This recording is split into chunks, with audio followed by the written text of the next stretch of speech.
ಇನ್ನು ನಟಿ ರಮ್ಯಾಗೆ ಅಶ್ಲೀಲ ಕಮೆಂಟ್ ಹಾಕಿ ನಿಂದನೆ ಮಾಡಿದ್ದಕ್ಕೆ ಸಂಬಂಧಪಟ್ಟಂತೆ ಇದುವರೆಗೆ 4 ಜನ ಆರೋಪಿಗಳನ್ನು ಬಂಧಿಸಲಾಗಿದೆ. ನಾಪತ್ತೆಯಾಗಿರೋರ ಇತರ ಆರೋಪಿಗಳಿಗಾಗಿ ಶೋಧ ಕಾರ್ಯ ಇನ್ನೂ ಕೂಡ ಮುಂದುವರಿತಾ ಇದೆ. ಪೊಲೀಸರ ತನಿಖೆಯಲ್ಲಿ ಈ ಕೀಚಕರ ಕಿಡಿಗೇಡಿತನ ಕೂಡ ಬಯಲಾಗಿದೆ. ಇದರ ಬಗ್ಗೆ ಒಂದು ಡೀಟೇಲ್ ರಿಪೋರ್ಟ್ ಇದೆ, ಬನ್ನಿ ನೋಡೋಣ.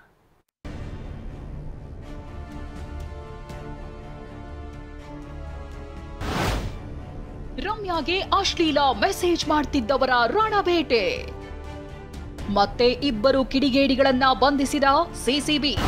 ಸ್ಯಾಂಡಲ್ವುಡ್ ಕ್ವೀನ್ ನಟಿ ರಮ್ಯಾಗೆ ಅಶ್ಲೀಲ ಮೆಸೇಜ್ ಕಾಮೆಂಟ್ ಮಾಡ್ತಿದ್ದವರ ರಣಬೇಟೆ ಮುಂದುವರೆದಿದೆ.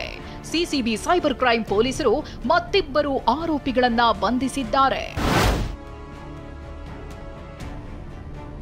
ಸುಪ್ರೀಂ ಕೋರ್ಟ್ನಲ್ಲಿ ಕೊಲೆ ಆರೋಪಿ ನಟ ದರ್ಶನ್ ಜಾಮೀನು ಅರ್ಜಿ ವಿಚಾರಣೆ ವೇಳೆ ಕೊಲೆಯಾದ ರೇಣುಕಾ ಸ್ವಾಮಿ ಕುಟುಂಬಕ್ಕೆ ನ್ಯಾಯ ಸಿಗೋ ಭರವಸೆ ಇದೆ ಅಂತ ನಟಿ ರಮ್ಯಾ ಸಾಮಾಜಿಕ ಜಾಲತಾಣದಲ್ಲಿ ಪೋಸ್ಟ್ ಮಾಡಿದ್ರು. ಇಷ್ಟಕ್ಕೆ ದರ್ಶನ್ ಅಭಿಮಾನಿಗಳು ಅಂತ ಹೇಳ್ಕೊಳ್ಳುವ ಕೆಲ ಕಿಡಿಗೇಡಿಗಳು, ಲಜ್ಜೆಗೆಟ್ಟ ದುರುಳರು ಸೋಷಿಯಲ್ ಮೀಡಿಯಾದಲ್ಲೇ ಸ್ಟಾರ್ ನಟಿ ರಮ್ಯಾಗೆ ಬೆದರಿಕೆ ಹಾಕಿದ್ರು. ಅಶ್ಲೀಲ ಫೋಟೋ, ಕಾಮೆಂಟ್, ಮೆಸೇಜ್ಗಳನ್ನ ಮಾಡಿದ್ರು.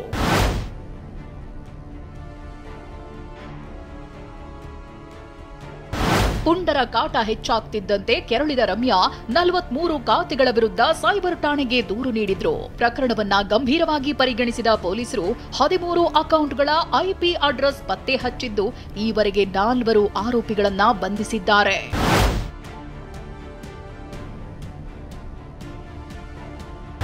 ಬಂಧಿತರ ಪೈಕಿ ಚಿಕ್ಕಮಗಳೂರು ಜಿಲ್ಲೆ ಕಡೂರು ನಿವಾಸಿ ರಾಜೇಶ್ ತನ್ನ ಖಾಸಗಿ ಅಂಗದ ಫೋಟೋ ಕಳಿಸಿದ್ದ.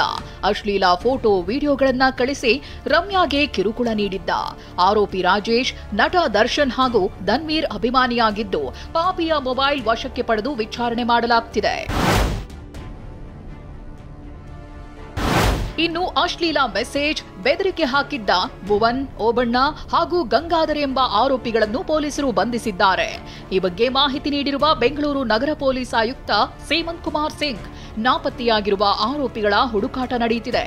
ಪ್ರಕರಣದಲ್ಲಿ ಯಾರೇ ಇದ್ರೂ ಬಿಡುವ ಪ್ರಶ್ನೆನೇ ಇಲ್ಲ ಅಂತ ಎಚ್ಚರಿಕೆ ನೀಡಿದ್ದಾರೆ. 2 ಜನಕ್ಕೆ ಆಲ್ರೆಡಿ ಅರೆಸ್ಟ್ ಮಾಡಿದ್ವಿ, ಇನ್ನೊಬ್ಬರು ಜನಕ್ಕೆ ನಾವು ಅರೆಸ್ಟ್ ಮಾಡಿದ್ದೀವಿ. ಅದರಲ್ಲಿ ಒಬ್ಬ ಅವರೇ ಮೇನ್ ತುಂಬ ಅಶ್ಲೀಲವಾಗಿ ವಿಡಿಯೋಸ್ ಎಲ್ಲ ಅಪ್ಲೋಡ್ ಮಾಡಿದರು. ಸೊ ಟೋಟಲ್ ಇಲ್ಲಿವರೆಗೆ 4 ಜನ ಅರೆಸ್ಟ್ ಆಗಿದ್ದಾರೆ. ಇನ್ನೂ ಕೆಲವರ ಬಗ್ಗೆ ಮಾಹಿತಿ ಇದೆ, ನಾವು ಅವ್ರಿಗೆ ಕೂಡ, ಯಾಕಂದರೆ ಎಲ್ಲರೂ ಅಲ್ಲಿ ಟೀಮ್ಸ್ ಇದ್ದಾರೆ, ಅವ್ರಿಗೆ ಕೂಡ ಅರೆಸ್ಟ್ ಮಾಡಿ. ಅದೇನೇ ಇರಲಿ, ಸಿಸಿಬಿ ಪೊಲೀಸರು ತನಿಖೆಯನ್ನ ಚುರುಕುಗೊಳಿಸಿದ್ದಾರೆ. ಇನ್ಸ್ಟಾಗ್ರಾಂನಲ್ಲೂ ಬಾಲ ಬಿಚ್ಚಿದ್ದ ದುರುಳರ IP ಅಡ್ರೆಸ್ ಪತ್ತೆಯಾಗಿದೆ.